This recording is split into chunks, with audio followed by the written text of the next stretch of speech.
الحمد للہ رب العالمین، الصلاۃ والسلام علی خاتم النبیین وعلی آلہ وصحبہ اجمعین، اما بعد فاعوذ باللہ من الشیطان الرجیم، بسم اللہ الرحمن الرحیم۔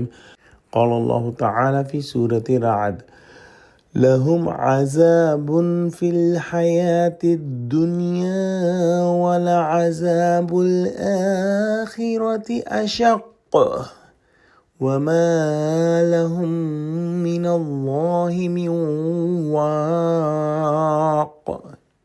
ترجمہ: ان کو دنیا کی زندگی میں بھی عذاب ہے اور آخرت کا عذاب تو بہت ہی سخت ہے، اور ان کو خدا کے عذاب سے کوئی بھی بچانے والا نہیں۔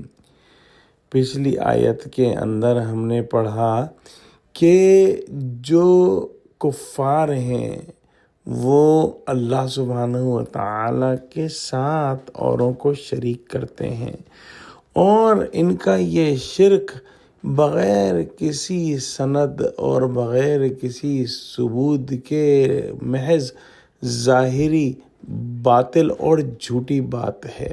شیطان نے ان کو ان کے اعمال بد اچھے کر کے دکھا دیے ہیں، اور یہ سمجھتے ہیں کہ دنیا میں یہ کامیاب ہیں، جبکہ ان کی بربادی پر مہر ثبت ہو چکی۔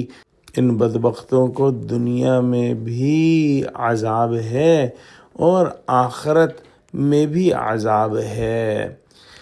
مجاہدین کے ہاتھوں سے ان کو عذاب ملا یا پھر بلا واسطہ قدرت کی طرف سے ان کو عذاب ملا، اور ان کو جو ہے وہ آخرت کا عذاب جو ہے وہ نہیں چھوڑے گا، کیوں؟ اور وہاں کا عذاب جو ہے وہ بہت ہی سخت ہے، اور یہ عذاب اللہ سبحانہ و تعالیٰ کی طرف سے ہوگا، اور کسی کے اندر یہ طاقت اور قوت نہیں کہ وہ اس عذاب کو دور کر دے۔